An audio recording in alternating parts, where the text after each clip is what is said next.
Ang likas na kaalaman.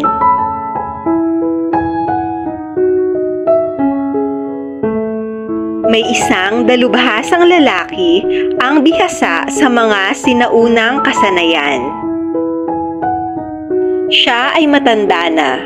Pinahahalagahan niya ang kaalaman mula sa mga libro at mga nakagawiang turo ng lumang henerasyon. Isang araw habang naglalakad ay napagtanto niya na malapit nang masira ang kanyang panyapak. Agad siyang nagtungo sa silid-aklatan upang hanapin ang sagot sa kanyang katanungan. Ano ang dapat gawin kapag nasira ang sapatos dahil sa kalumaan nito? Tinipon niya ang maraming libro at nagbasa siya ng mahabang oras bago nalaman na walang ibang paraan kundi ang bumili ng bagong pares ng sapatos.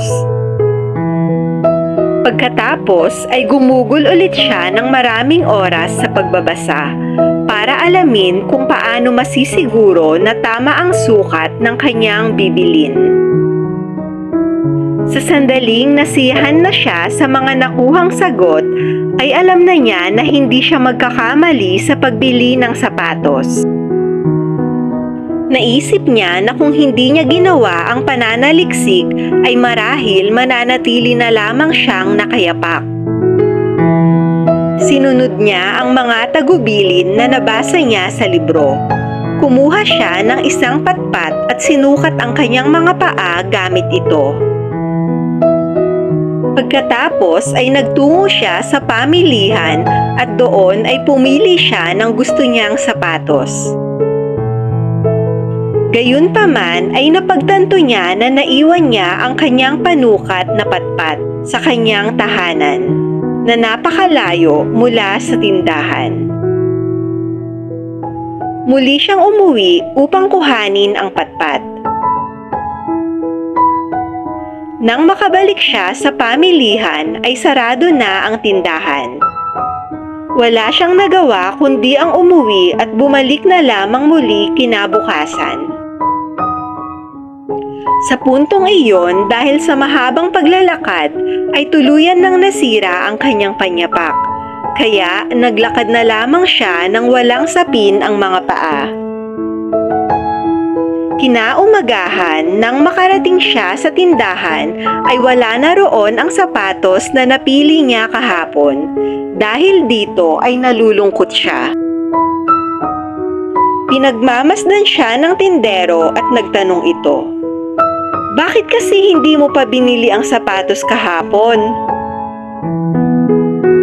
Sumagot ang matanda, "Dahil nakalimutan ko yung patpat na ginamit ko sa pagsukat ng aking mga paa, kaya kinailangan kong umuwi. Nais kong makasiguro na tama ang sukat ng aking bibilin na sapatos."